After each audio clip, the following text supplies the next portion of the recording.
ನಂಬಿಕೆ. ಭಾರತದ ಪ್ರಜೆಗಳಾದ ನಾವು ಭಾರತದ ಪ್ರಜೆಗಳಾದ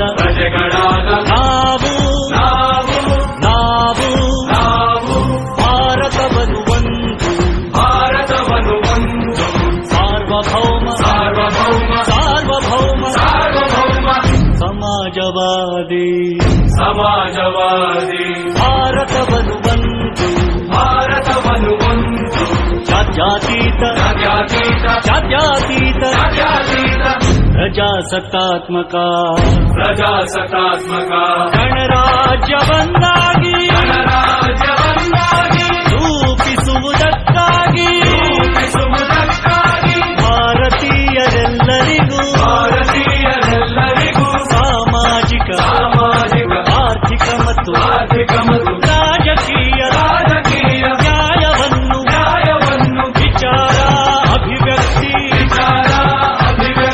ನಂಬಿಕೆ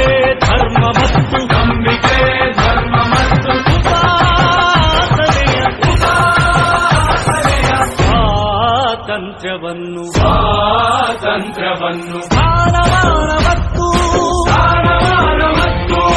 ಅವಕಾಶಗಳ ಸಮತೆ ದೊರೆಯುವಂತೆ ಮಾಡಲು ವ್ಯಕ್ತಿ ಗೌರವ ದೇಶದ ಏಕತೆ